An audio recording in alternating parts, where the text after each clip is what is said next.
not locked in here with you. You're locked in here with me. Hello, everyone, and welcome to another edition of Real Estate Realities with the Rebel Broker. Licensed real estate broker in the state of California, member of the National Association of Realtors. But please, don't hold that against me. Welcome to it, everyone. It's been a while since last we spoke. I hope that the passage of time has treated you well, that all of your real estate dreams have been coming true. I have been a busy boy. There came a point where every piece of technology in my life decided it was time to make things complicated. My main computer that I use for everything took a huge nosedive. Luckily for me, though, it ended up not being the hard drives. It was the totally rare, never ever happens motherboard crash. So luckily it didn't take the hard drives with it, so I was finally able to recover everything. So one new computer later, here I am. Wanted to take a little bit of time today and talk to you about something I think is useful. We've talked a lot about making that decision on that first investment property, whether it should be a vacation property, long-term rental. We've occasionally we'll talk about flips, or at least flip strategies. I'm not a huge flip guy, and I know, and that's just a personal preference thing. There are folks out there that are doing exceptionally well with that model. I don't think my market currently lends itself very well to that. I think you'd have to be starting from an extremely low point. But I'm sure there are parts across this country where folks are making a robust profit off of doing flipping. I think I've gotten a bad taste in my mouth a couple of times from flipping, and I dislike. And this was super prevalent when we were seeing the big growth period, right? From about 2012 up, when we were seeing folks pretty much able to buy a home and simply by owning it for a couple of months, enjoy enough of a return on that investment that they could make thousands of dollars by then reselling. Remember when we were talking about folks who would actually even just get a home into escrow and then sell it? So sort of the wholesaling model, right? You'd have a buyer for the property before you closed escrow on it, and literally the same day you closed escrow buying the home, you were closing escrow selling it to the next owner. And you know that there's nothing wrong there. I mean, if you're a savvy person who's able to go out there and exercise some skill to negotiate a great price on a property, and then you're able to find someone to buy it at a higher price, that's a reasonable thing to do, right? However, the problem with that is it's usually not because of some amazing negotiation skill on the part of the buyer. It typically, at least the way I was seeing it in my marketplace, was investors who were relying heavily on market velocity, right? There are a couple of things that make your property worth more as time passes. One is you invest into the property to remedy shortcomings of the property. That could be design things, that could be just it could be obsolescence of just being too dated, of having 1970s styling, or it could be that kitchen that's off all by itself and you need to blow out a wall to bring it into the floor plan. Could just be deferred maintenance forever. Heck, it could be half the house burned down, right? There's a lot of different things. And a lot of folks simply and then the other thing is market velocity, meaning the market rates are increasing, or the values of properties are increasing at such a rate that simply by holding it onto it for a little while, you enjoy an increase. And that by itself isn't a horrible strategy. I know plenty of folks who will buy, rent, and I do this. So, I mean, it's not like I'm saying this is a bad thing, but my thing was folks who did the quick turnaround, right? If you're not adding value, if you're doing a flip, I'm not a huge fan of that. More power to the folks who are able to do it. It just isn't something that has a whole lot of interest for me. So there's those options out there for everyone. And I thought it would be fun, since I've also got a vacation property myself. Now, I think I've mentioned quite a few times here on the show I have a vacation property that is located in Hawaii. Unfortunately for me, that's also on the island of Oahu, where new laws have been passed that dramatically impact those of you who are doing vacation rentals. If you don't live on the island, if you don't live within a certain distance to the island, you're not allowed to do short-term rentals in Oahu. So keep that in mind. And that's a rule that we talked about a few shows back, where whenever you're going to buy a vacation property somewhere, make sure you know the rules, regulations, and laws going all the way up to the state level and all the way down to the city level about short-term rentals. I am not a guy who supports the idea that what you do with your own property should be restricted, but it sure does happen in an awful lot of places. So for me, that I've answered that by renting my vacation property for 30 days or more, which puts it outside the parameters of the law as passed. And I'm simply offering it. And this is what's great. So the vacation rental thing was really not on my radar until I just ran the numbers for myself from my property in Hawaii. And now what I'm doing is to avoid having to get entangled in this law, is I'm offering it up for rent for 30 days or more. That's the minimum that you can rent it for. But I'm renting it at a rate that makes it competitive even against folks who are looking to only stay in Hawaii for 10 days or even less in many cases. And even at that price point, even me renting at that level, if I only get 6 people a year who grok that I'm offering a rental rate that will beat any 7 to 10 day stay just about anywhere else within the region where mine is located, I'm still positive cash flow on the property by actually a good chunk. Now, I was very skeptical that this would work in my case, but August 1st was the final date that you had to not be advertising as a short-term rental anymore for Oahu properties. So I went ahead and did that. I complied with the law as written. I'm still working on other remedies. I believe actually that the unit where my place is located is grandfathered in. There's a whole long story behind this, but I believe it's grandfathered in so that these new laws actually don't apply to my property. But I'm trying to stay in compliance until we wrangle through the legal stuff. But what's great is within 60 days, I had someone go ahead and reserve it for that 30 days, and they understood it, right? They reached out to me and they pinged me and said, hey, you know what? We're going to go ahead and rent it for this 30 days, but we're not sure we'll be there for the whole 30 days. And I said, no problem. Just communicate to me when you actually leave, and we'll get my greeter out there to collect the keys and the security dongle thing that gets you up the elevator. So folks are getting it to the point where they understand what's going on. I think what's been a side benefit is because of the way a lot of these vacation sites work, they will often promote a daily rate. And the daily rate that gets calculated is ridiculously good, right? Because it's a flat number for a 30-day thing. And so folks are having to look at this. I think it ends up with people seeing my property at the top of a lot of their searches because of the price. And then when they go in, they actually start looking at it and realizing, well, God, this guy's looking to rent this place for, I don't know what it comes out to. It's like $2,700 or $2,800 for the month.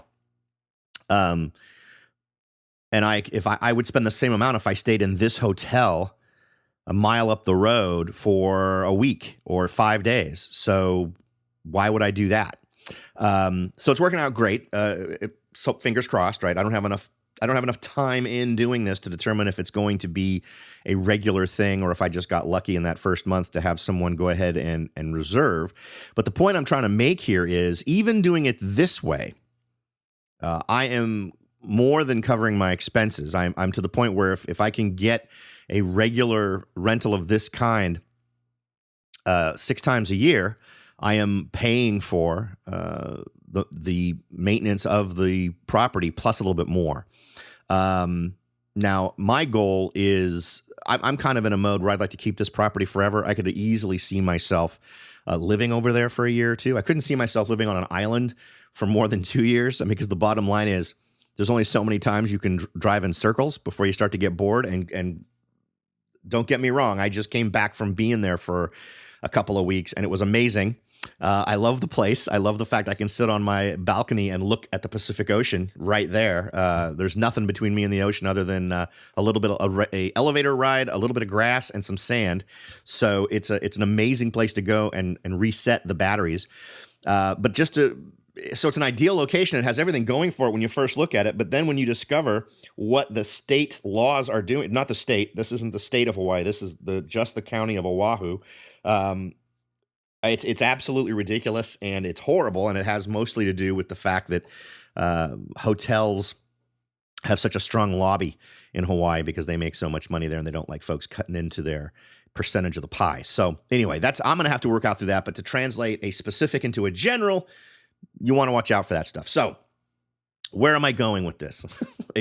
a perfectly reasonable question now that we are however many minutes into this at the moment. A couple of articles I came across were interesting. One is from Realty Biz News, and I thought it was interesting. It talks about the 5 best places to buy a vacation home, and I thought we would take a look at them. There are several here. And then I thought we might also talk about options on maintaining them, right? How do you handle a property manager? Now, another one of the stupid rules that exists in Hawaii, and I believe this is actually a Hawaii thing, not just an Oahu thing, is if you don't live in the area, you're required by law to have a property manager. For my money, this is really just another sort of, hold them up kind of thing. And that may have made sense a couple of decades ago, but it doesn't make sense today, given what we can do with technology and the other awesome things that can be a vacation rental owner's tools in terms of how to get people access to the home, how to get the keys in their hands, how to manage entry, all of these kinds of things. You can absolutely manage a property that's anywhere in the world from anywhere in the world. I've talked to folks that are doing it. There's technology out there that lets you make it super easy. So I don't think folks should be intimidated by that. If you are intimidated by it, maybe we'll find something that's right here in your neighborhood. But I've got 2 articles I'm going to draw your attention to. One is from realtybiznews.com, and the other one is a report out from the National Association of Realtors that does a really good job of kind of crunching the numbers here by county. Now, this is from October of 2019, so it's based on some pretty recent data. We'll probably go through a couple of these. They sort them out in some interesting ways, and one of the first pieces of data. So let's go over the reasons why doing a vacation rental can be worth it to you. And I know some of you are thinking, God, I mean, maybe you haven't. Maybe this is your first time thinking about a property, but maybe you've been an owner and you thought, God, it was stressful enough having a month-to-month renter. I can't imagine potentially having to deal with the foibles of 4 different renters a month or more, right? I think the most I've ever had, usually folks, used to have it set as a minimum rental dates of 3 days minimum.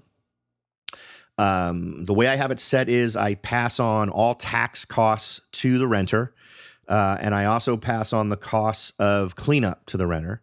So I'm not directly paying, I'm paying it, but I mean, I'm collecting those monies from renters. So I'm not paying most of that. So what I'm actually getting is what I'm actually getting, minus whatever fees I get charged by VRBO. And I don't recall what those are. I think those changed relatively recently. But you can make so much more than regular rent. So as a good example, if I wasn't dealing with the weirdness in Oahu, I typically could rent the home. I was seeing about a 90% full rate or about a 10% vacancy rate.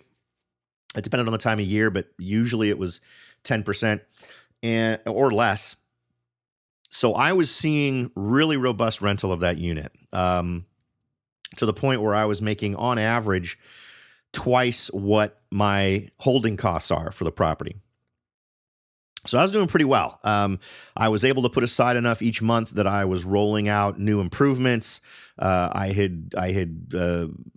had one of those acoustic ceilings in the place, and I had that the roof is concrete. It's a concrete building, but I had all that scraped and painted in the first year after doing really well. I got the floor replaced the second year. Third year, I had some surprises with a hot water heater problem, so I had some maintenance things that aren't super sexy I had to do. But I was putting these monies aside to make updates, and the next thing was actually going to be to remodel the kitchen. Unfortunately, I think this latest law thing has kind of taken that off the hook, but that was the plan, and I think anyone who has a vacation property needs to do that. And you also need to understand that one other thing I'm going to have to do soon is either replace or reupholster some of the furniture.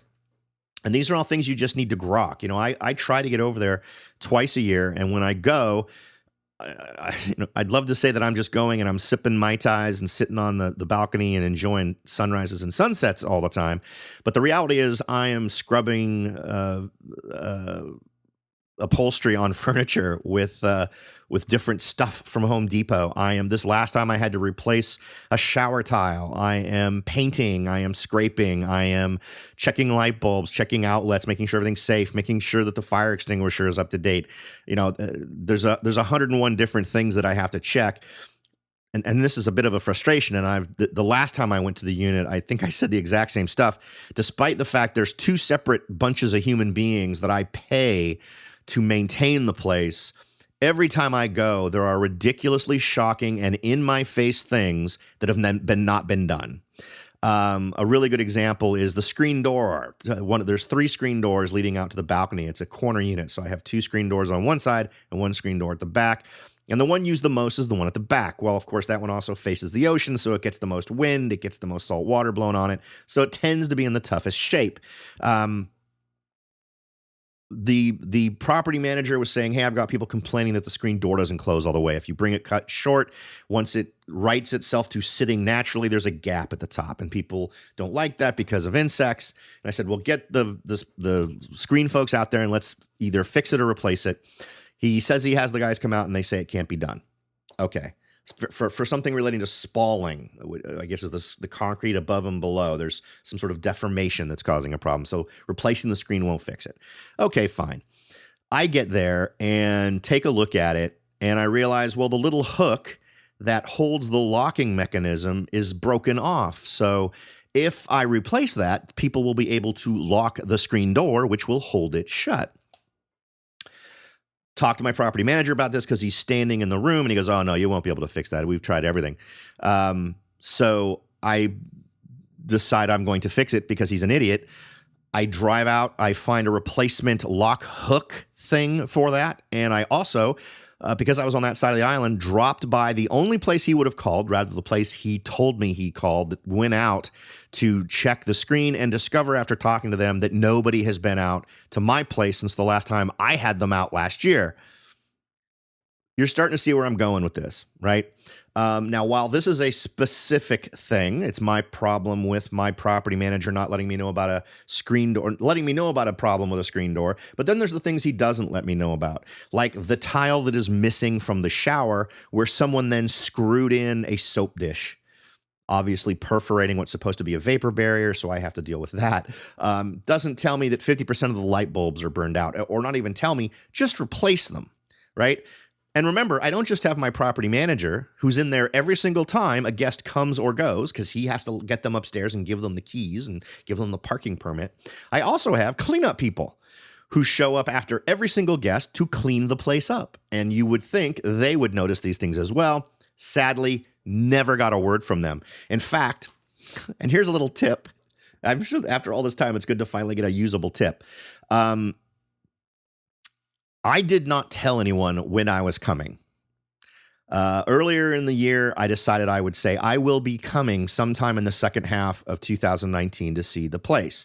Kind of hoping if I told them I was for sure coming, but not giving them a specific time, that might put them on their feet, right? It might make them think, well, God, I don't know, will this be the time? Will this be the gap between guests where he shows up? Well, to my shock, when I got to the unit, it was clearly left in the state that it was when the last guest left, because, we have instructions: strip the bed, leave the the sheets and everything on the bed. If you've got a minute, just do a load of laundry and stick it in the dryer and let it be running when you leave, just because drying things takes the longest. It takes 2 cycles to dry most things in the dryer, because of the high humidity. And when I got there, there were things in the dryer. There was bedding on the bed. So it was clear it had been left that way by the last renter. Well, lo and behold, I received a bill for a cleanup that supposedly happened the day that the last guest left. Well, clearly that had not happened. So the point is, yes, I don't want to say this is all easy, but again, it comes down to the work you do up front, which I apparently have done poorly. Now, the current cleanup crew is the crew I've had for a relatively short period of time. The folks I was using, they were a couple of students who were going to Brigham Young University and running this great little business on the side. And they graduated, they left, and they sold their business to someone else, and that kind of just got inherited by these folks. So I'm actively looking for new cleanup people. The idea of paying them money for work they haven't done annoys me, so I don't really want to do that. And it also annoys me that they weren't letting me know stuff. The last folks were great. I would get cell phone images of, here's what we found when we came to clean after the last guest, right? So awesome, fantastic. What I should be getting from my property manager, but I'm getting from my cleanup crew instead. So those are things that I have to wrestle with. But is it too much of a pain in the butt for the payoff? No, because if I was renting this house as a long-term rental, I would barely be breaking even. I would be only making maybe $150 a month positive cash flow. And I like to put 30% of whatever cash flow I make aside for stuff I'm going to have to pay for if it goes bad. And that's not a lot of money. I mean, 30% of $150 per month is not a lot of money. So it wouldn't surprise. And given the way the world, the universe of Hawaii, with all of its humidity and salt air, treats things in a house, you need to, I usually assume I'm going to pay double what would be the national average in terms of maintenance and upkeep. So anyway, ended up being an excellent option for me to use as a vacation rental. So, and obviously I have challenges I need to deal with there. In my world, I could theoretically do this without my property manager. And there's a lot of interesting ways to do that. I could have a little lockbox down at the bottom floor, and they can call me or text me, and I could give them a code to get the keys and the dongle. But then it also relies on that, relying on them to do that when they leave, to put it back in that little box. Always a probability that can happen, and I could have a cleanup crew that then checks that for me when they come to clean the unit afterwards. They verify that the keys are in there, and I know that there have been folks. I have folks who own properties, and that's the way they do it, and it works out fine for them. But to be honest, I like the idea of having an on-site person there for emergencies and whatnot. So I'm not opposed to a property manager. I just want what I'm paying for, right? Now, granted, I'm paying a discounted rate because I don't let this property manager manage it to the point where they find the renters. One other tidbit of information I wanted to leave y'all with or share with you is understand the position of your property manager. Now, in this particular case, I'm on the windward side of Oahu. I'm not in a highly populated area. There are not a lot of property managers that are within a reasonable drive of the unit. So if someone had an emergency, there are a lot of these companies, a lot of these places are an hour drive away, right, from where they could get to the property. So I like the idea of having this property manager because as of a couple of months ago, he actually lives in the unit or in the building. But that also causes a problem. He does vacation rentals for units he owns in that building. So without a doubt, he's going to rent his units before he rents your units. So I just completely short circuit that by saying, I don't want you to rent my units. If you do rent the unit, if you find a renter, I'll give you 20%. For anything I find, you get 10%. However, if I give you a referral, someone who wants to rent during a time I can't rent it because it's scheduled, I want 20% of what I give you. He agreed to that. And I have never had to pay him 20%, but he has had to pay me 20% on several occasions. So, and the bottom line is no one cares as much about getting your place rented as you do. So you need to understand where the vested interest of your representatives are. You will absolutely find property managers who aren't in this situation where they compete with you. They are folks who are just out there to get your stuff rented and get it going because that's how they make their money. And I'm perfectly fine. When I was looking at portfolios of other property managers and seeing what properties do they own, as long as they didn't have any properties that competed in my price point, I was perfectly cool with potentially working with them. But most of those other folks were asking for way too much money for their services. So I moved on to where I am today. So then these are all questions you should ask yourself when you're looking. All right. Now, so that's number one. And I meant that to be a nice short. One reason vacation renting is so great is because it tends to make you more per month, right? Rather than doing long-term rentals. It should. If it doesn't, don't do it. To be perfectly honest, if you aren't making nearly double what you would normally make, and in fact, I would argue you should be making more than double, it may not be worth your time. You may not want to do it. So look into it, run the numbers for yourself. One easy way to do that is in the area where you're looking, look up on Airbnb, look up on vrbo.com, which is where I do my rentals, and look in your area and see what vacation rental homes are going for. Now, here's another reason to consider a vacation rental. Now, this is from the National Association of Realtors, and they are seeing that counties that tend to be vacation counties, the median sales price in vacation home counties rose 36% during the 2013 to 2018 period, compared to 31% for all existing and new homes sold during the same period. So you're getting a 5% value bump in these properties. That's pretty amazing. Now, a lot of that is probably going to be tied also to general health of the economy, where folks have the money to go and do these vacation things and that kind of stuff. But if you're in a scenario where you can benefit not only from making more because it's a vacation rental, but then also getting greater appreciation, that is a ridiculously awesome combination of numbers that I think any investor should be drawn to. Okay, so let's go ahead and jump right in here and look at some of the data here that they're sharing in this particular National Association of Realtors information. I already talked about the difference in increase in median sales price for vacation homes, which I think is pretty lucrative. Now, let's hit what they say are some of the most impressive counties. Now, these can be ones you can look at. I'm going to also share a link in the show notes to give you an idea of what counties might work for you. They ranked all of these counties, and some of this data can be very interesting for folks across the country. Now, first, Nantucket, Massachusetts, Cape May, New Jersey, Colorado counties of Eagle, Grand, Jackson, Pitkin, and Summit are the top vacation home counties. According to this, they're less populated. A surprisingly large number of counties along northern Michigan, Wisconsin, and Minnesota are also in this mix. The median prices in the top 25 most expensive vacation home counties in 2018 are ranged from nearly $272,000, Sussex, Delaware, to $1.6 million, Nantucket, Massachusetts.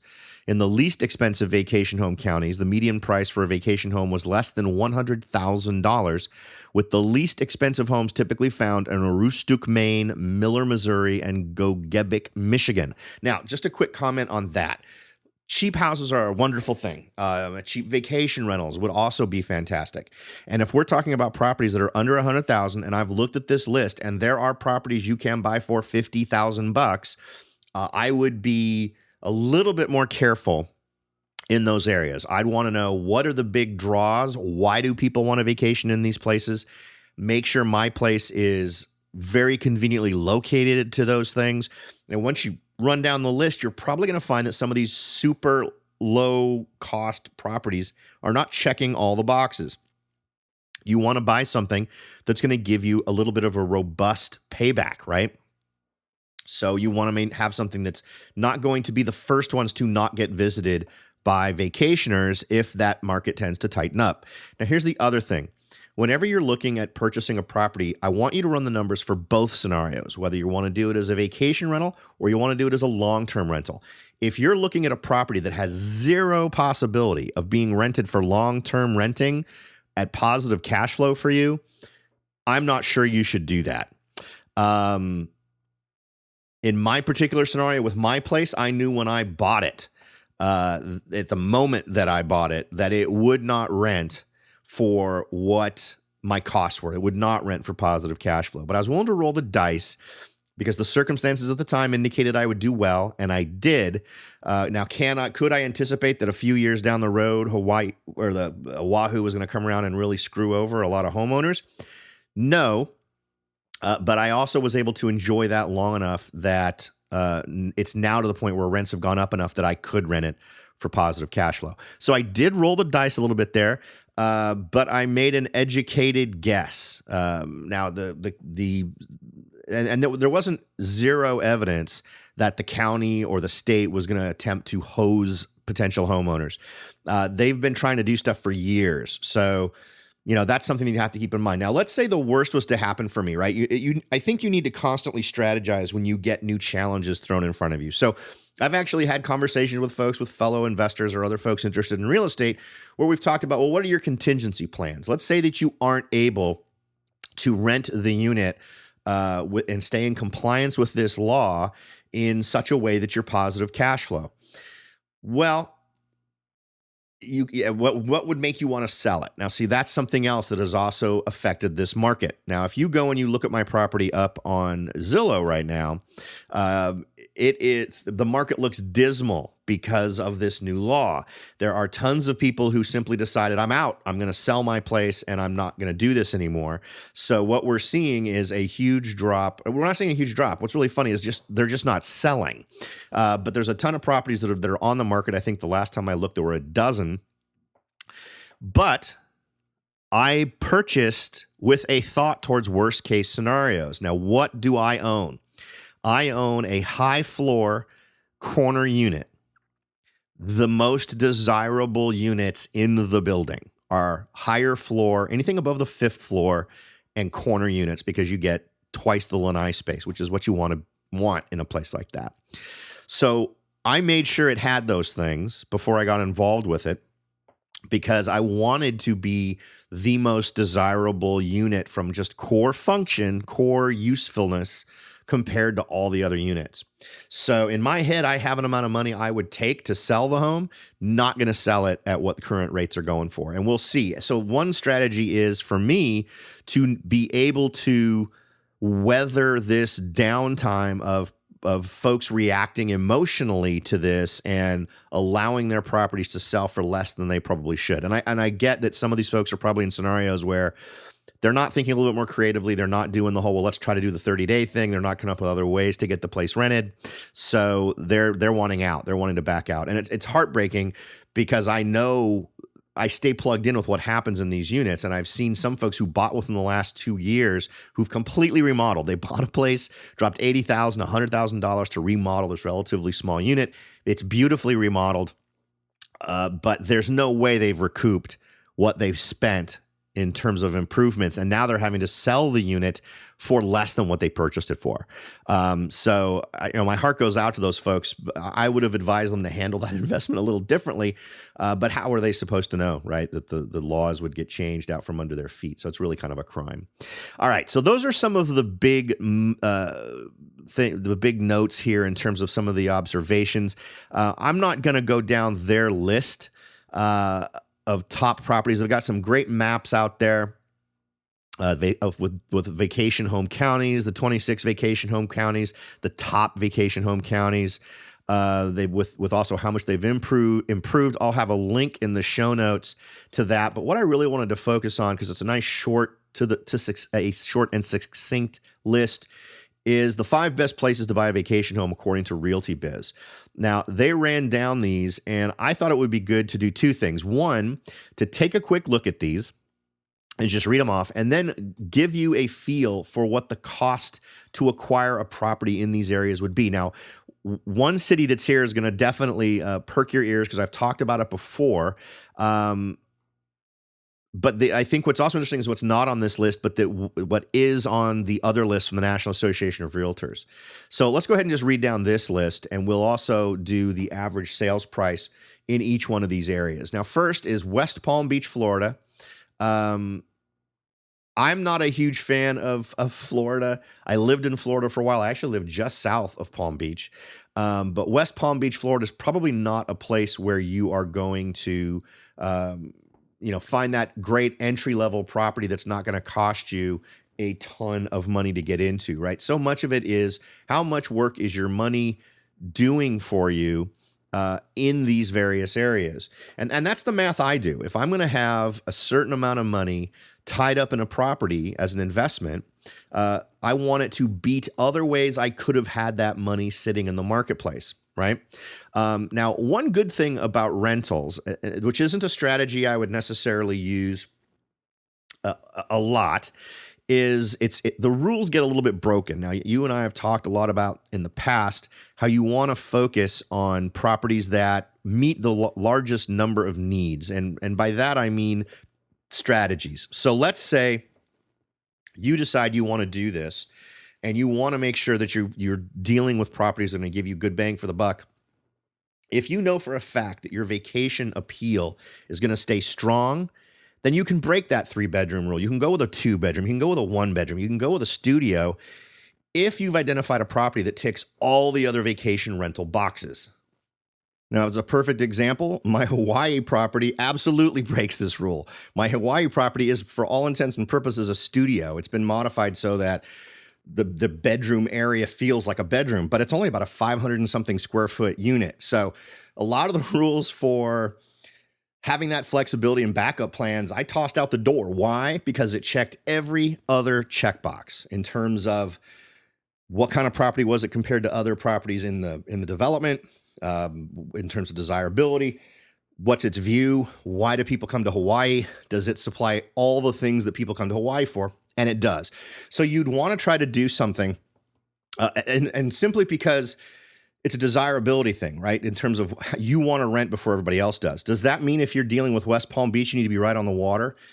No. And it's the same thing with Hawaii, but you also need to make sure that the access is relatively easy. So one other thing that needs to happen here is you need to get eyes on. I'm not suggesting anyone buy something like this at a distance. It needs to be something that will work for you, that checks the criteria you've decided is important for this area. So if we're talking about West Palm Beach, there are a variety of stats here, and I'm seeing everything from 43 million for an 8-bedroom, 15-bath, all the way down to 349,000.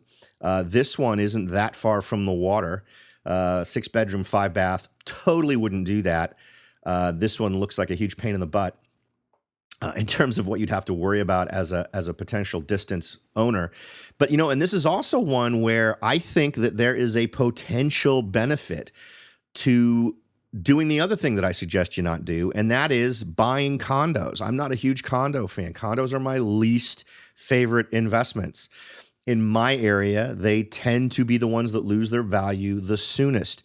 Not always true. If you're in a vacation scenario, what you tend to find is that those places are different, right? As long as you've got a place that has robust funds available, is well maintained, I think these are all things where you can find a deal. So let's go ahead and let's try to find stuff that isn't more. In fact, you know what? Let's actually just look at the marketplace here. Is there local info here? Just as an update to folks who've been listening for a long time, you know that Trulia was my go-to market analysis website, and that's no longer true. I don't use Trulia at all anymore. I don't know what Trulia is thinking. I don't know if maybe they're trying to defer to Zillow, but Zillow's not doing it either. As of right now, my number one go-to site for doing market research is realtor.com. They are doing the heat maps for crime. They're doing other market information. So they've even turned off the formerly fantastic market information in Trulia that was great in favor of nothing. They've got a thing that you can go and do a search in, but it'll simply take you back to the generic search page for most areas. So it's absolutely useless. It doesn't give you any calculated data that we've come to rely on, or that I had come to rely on from Trulia. So kick it to the curb. You can stop using Trulia right now, and I think probably your best bet is going to be to head to realtor.com and use that. Now, another site that's doing well is Redfin. They are probably in the lead in terms of providing market trends. I'm still not 100% sold on the way they do stuff, but you can go there. You can look at what market is there, what the market is doing there. You can also look at listings. One problem I have is that in the map view, you can't really do the whole criminal thing. That's one of my first things when I'm doing armchair reviews. That's just something I do. I sit back and I like to take a really high 10,000 foot view of the heat map, and I scrabble out areas that are interesting to me based on the fact that they tend to be lower crime areas. However, you can get a great view of Redfin of the market insights. Right now, the way things work there is you search on an area, you'll see a tab that says listings, and you can look at them all. And then you can see a tab that says market insights. I still think you're probably better off searching for properties within realtor.com. If you want to get maybe just general market reports, that's fine. In this particular case, the stuff that they're discussing here on Redfin say that this market is somewhat competitive. Homes typically receive one offer. Homes sell for about 5% below list price and go pending in around 73 days. Hot homes can sell for around list price and go pending in around 36 days. Home prices average over the last month has been $208,000. That's not a horrible barrier to entry. It's still high enough to be annoying. You'd probably need to come up with 20% if this is going to be a investment property, which isn't a small amount of money. That's basically 40 grand you need to come up with. 4.6% under list, 73 days on market. The price per square foot about $150. If we look at the listings, though, I like to, when I do this, I usually remove the outline that limits it to just the city limits, and I zoom into specific areas when I'm using this map. So I'm looking for areas that are right there in terms of being around the water, whether they're on the intercoastal or they're on the Atlantic side. And there are plenty of properties I'm seeing here that look relatively reasonable. Here's a 1-bed, 1-bath, 1,030 square foot that looks pretty good. Where is this one? It's a beautiful looking unit. I don't see it being right on the water, but it looks like it might be close enough. Yeah, it's right near Holy Trinity Episcopal Church. So it's literally blocks from South Cove Islands, South Cove Natural Area, literally one block down the street from that. So that would be one that would be interesting enough to get more information on for me. I'm seeing others here. I'm seeing bedrooms. And I'll be honest, in a vacation spot like this, I would tend to gravitate more towards the 2-bedroom condo or bigger scenario, just because you're going to have frequently in an area like this, you're going to have parents with kids, or you're going to have, I've noticed an awful lot of folks who go to these types of areas where it's 2 couples going together. Maybe it's a golfing thing. I don't know. But that's usually something I think pays off in terms of having a 2-bed, 2-bath scenario. Another one that actually looks really good here, 149,000, 2-bed, 2-bath. So there definitely are opportunities in that particular market in terms of you making some money.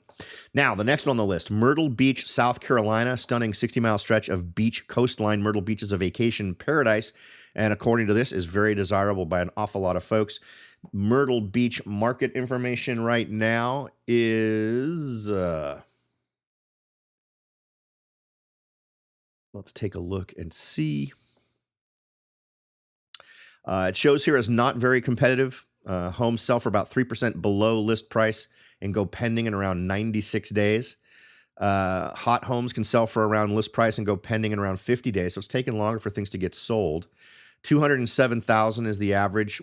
That's up 6.2% from last year. So a little bit less competitive here than in the other market we were looking at in Florida. Interesting though, the sales price is on the average sales price is about the same, but with not as with actually less growth. We actually had negative numbers on the last community on West Palm Beach, Florida. Next on our list is Lake Havasu City, Arizona. This is one we've talked about before, but what's interesting is we talked about it. God, it's got to be 3 years ago, I think, when we talked about Lake Havasu. This is definitely an outdoor spot. I know an awful lot of folks from California who go to Lake Havasu City. the best places for vacation homes has got to be on the lake in Lake Havasu City. State parks and mountain views mean you're surrounded by vast landscapes. So being right on the lake is a great thing. That would probably be something that would represent a greater investment. But I think that there's an awful lot there. There's an awful lot to be offered in that particular area. So you'd have to see. Now, one problem, as we run into with Redfin frequently, is they do not have information on Lake Havasu. It's just not available through Redfin. So they're not doing anything. So you'd need to go and use Realtor.com or Zillow to get more information. And the right solution there is kind of do a general search. Zillow does have pages that will give you market information. It's okay. I think it's not as useful as the old Trulia pages are or were, but I think that's probably on purpose, right? We know that Zillow and Trulia are both owned by the same company, so Zillow is probably trying to draw more folks to their site. What's interesting is they don't put a lot of this research front and center, so sometimes it can be difficult to find. Now, the average home price is $280,000 in Lake Havasu. That's a 7.9% increase over the last year. They expect 4.2% to increase over the next year. What's interesting is they consider this to be a neutral market, so balanced, right? Not a buyer's market, not a seller's market. Lake Havasu city homes value has gone up 7.9. We already talked about that. Median list price per square foot in the city is $204, which is higher than the Lake Havasu City Kingman metro area. Let's see here. Any other sexy data? Median listing price is $344,000. Median sales price is $279,000, which is interesting. Indicates that we've got some room, at least for some negotiations to happen. 76 is the average days on market. 5.8% of the homes have negative equity. 0.4% are delinquent on their mortgage. That's kind of an interesting note to look at. Now, if we look at what is for sale, just to do a quick look here, let's do Lake Havasu and see what we get. And again, right along the lake is kind of the preferred. It's a little bit difficult to iron that out right here. But I'm actually seeing quite a few that are right. There's the full range. There's stuff that's right on the water that's $1 million. There's stuff that's right near the water for not that much, for $350,000. Here's one for $57,000. 1 bedroom, 1 bath, 400 square foot. $59,000. 2 bedroom, 1 bath, 540 square foot.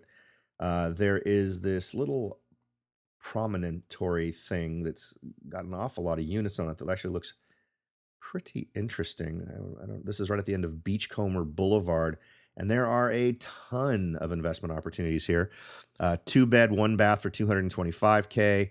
These are all 2 bedroom. Here's one 2 bedroom, 2 bath for $98K. That would be one I'd prefer over those, and it's cheaper. It probably needs more work. Here's one 1 bedroom, 1 bath for $169, $200K for 2 bed, 2 bath. So there's opportunities here, but again, over the $200,000 mark. If we go back to our list, Steamboat Springs, Colorado is our next city. This is number 4 on the list of hot vacation destinations. And let's see what this has to say for that.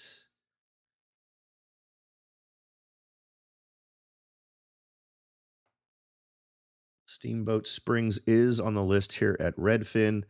Their market insights here show it's somewhat competitive, a little bit more on the seller side. The rating of 47, but the average sales price is $533,000 and a 21.6% increase from last year. That is huge. If given those numbers, I'd want to double check those numbers with not a Redfin, with some other site to get maybe some, or talk to a realtor and see what's going on with that. I'd want to know what the deal is. Why has that jumped so much? I'm always a little hesitant to jump in at the high point.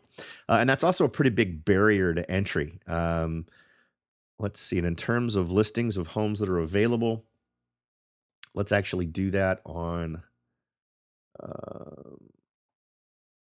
let's do that on Zillow and see what we get.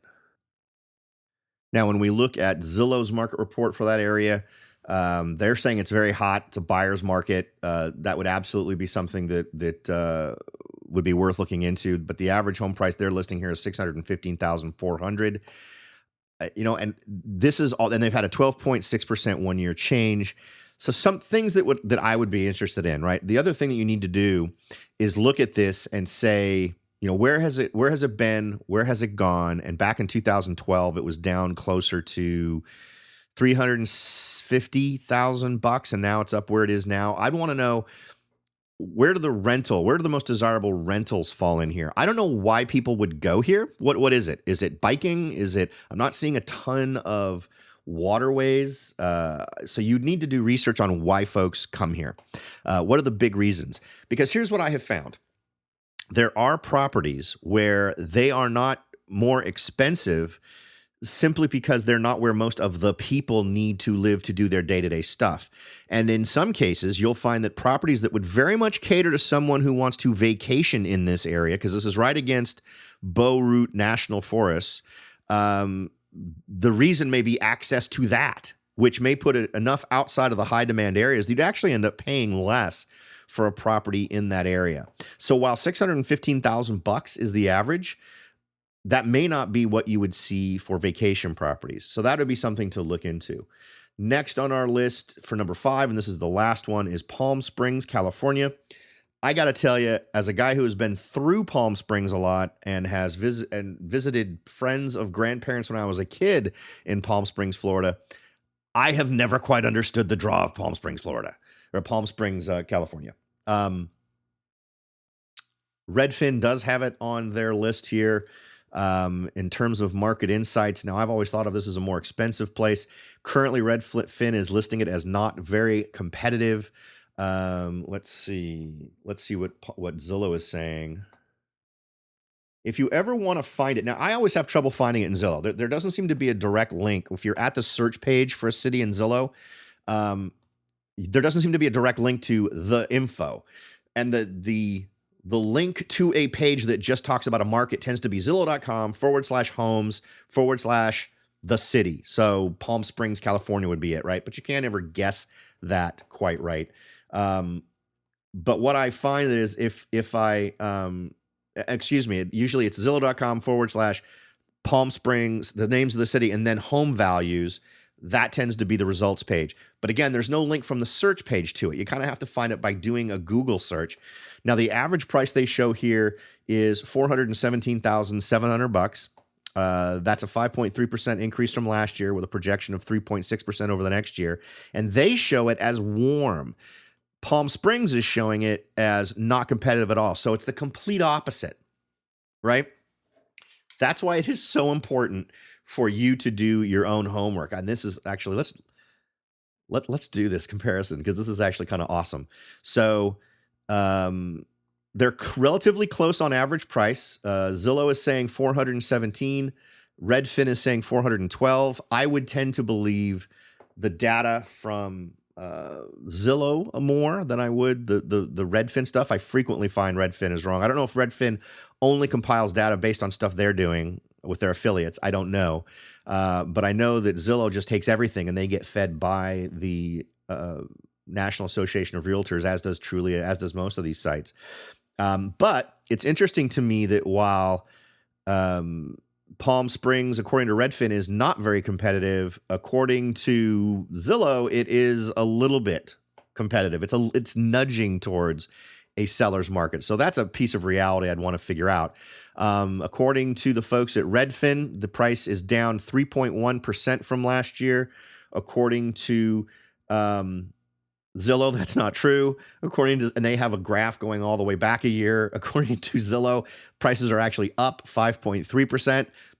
Wouldn't know who to believe on this one unless you've got access to a realtor who can present you with actual data. I find and I tend to think that Redfin is wrong on this one. I don't believe it's down over the last year. Every chart I've seen for this area is not down. Homes are tending to sell for 2.6% under list price. 84 days on market is the average. This is a little bit closer to being something that I think would be possible as an investment. But the reality is you've got to find out what the reason to be there is. Now, as I said, I'm not a huge expert on Palm Springs. My understanding is you go there because it's a heat, but it's a dry heat. And you go, and everybody I know who lives there is very old. I'm sure that's not 100% true, but it's apparently has a very strong retirement community. So the question then becomes, what is the vacation vibe here? Are the people who come to Palm Springs for vacation members of that segment of the public? Do they tend to be seniors? Or are these folks who really want to get out there on their mountain bikes and get up to Mount San Jacinto and go crazy in that crazy heat? Who knows? What's the thing that draws people here? So is it a medicinal thing, or are they coming out to take that? Is the heat pleasurable? I'd want to know, right? I'd want to know before I would invest here. But I think this is a perfect example of how getting beyond what the sites tell you. I mean, we have direct contradiction here, not on some of the core data. In terms of average price, they're pretty close to one another. But in terms of them saying what's happened over the last year, both completely different, right? What one says it's up 5, the other one says it's down 3. This is why doing your armchair due diligence is super important. But you'd go through this. Now, the next steps would be figure out a place that you like. What's a place that we've talked about that's interesting to you? And what I'm going to suggest also is that you follow the link that I'm going to have in the show notes. This is a link that's going to go to the article, but I'm also going to suggest that you then go to the source. Now, the source is a PowerPoint presentation, and I think that you will want to see these. You can download it. It's at the right at the top of the article is a link, and you're going to see all the useful information that are part of it. You'll also see it embedded in the article that gives you all this data. Find out where counties in an area, let's say you're not comfortable with the 3,000 mile away vacation rental. Figure out what your circle of comfort is. Do you feel like you need to be within an hour's drive? Is a 2-hour drive okay? What about 5 hours? Figure what that is, find out what's within that circle, and take a look at this list and see if there are any counties that fit the bill. You're going to find eventually something that has a nice blending of, it's sexy enough in terms of vacation rental. It's made the list. Only something like 2% of counties are considered vacation rental beneficial counties, or places where you can do well with vacation rentals. Find out if any of them are near you, and see what kind of potential payback you could get based on the numbers that you can pull out. And of course, once you start deciding to make a serious decision, you're going to want to involve someone who can pull out good data for your area. So that's probably going to involve bringing in a realtor to give you some of that good data. All right, folks, we have gone way longer than I planned. I had planned for this to be a 30-minute show. We ended up going an hour. I apologize for that. Not even a break in the middle. We blew all the way through. So I apologize for that. I hope it's been valuable information for you. You know, this is one of those scenarios where the more I look around, the more I find amazing places to invest. Now, we talked a little bit about other cities. Lake Havasu was on this list. Another place is in Idaho. I think Idaho is still a place that's got a lot going for it. It actually comes up in this list. Let me see where it came up here. There are several places all through Idaho. Idaho is very beautiful. There are a lot of very beautiful locations in Idaho that are very much destinations. I think they tend to be summertime. So unless you've got a place that kind of blends winter and summer activities, which I think is also something to keep in mind if it's a very seasonal type of location, you're going to find that there are a couple of places here that are sexy that are in Idaho, and Idaho is on my short list. I admit I have a soft spot now for Idaho. One is Coeur d'Alene, which is in northern Idaho, which is absolutely a vacation spot. I know tons of folks who go there, but I'm actually a little bit more enticed by Boise. You can get in there, and I'm seeing that there are quote unquote vacation properties near Boise. I don't think in the cities where you want to go. You want to go to some of these other areas. But what they're showing on this, top 25 least expensive vacation home counties, right near Boise, $55,000, right? That's pretty impressive. The zip code they give here is 16015. I'm all for doing some research there because I think that's a great place to look. So anyway, that's my extra bonus location to hand off to you. It's also one of the few places on the western side of the Mississippi that is considered least expensive vacation home counties. So I think both of those locations are in Idaho. There are no dots for least expensive vacation home counties in any state other than Idaho. In terms of Missouri, I guess, is west of the Mississippi. But if I wanted to, since I'm a California guy, that the Idaho ones would be far closer for me. So anyway, take a look, see what works for you, see what areas make sense, and see if any of these will work for you. All right, folks, thanks again for listening. As always, the goal here is to leave more knowledge on the table than you invest in time. Hope we've achieved that. Thanks for listening, and I'll talk to y'all next time.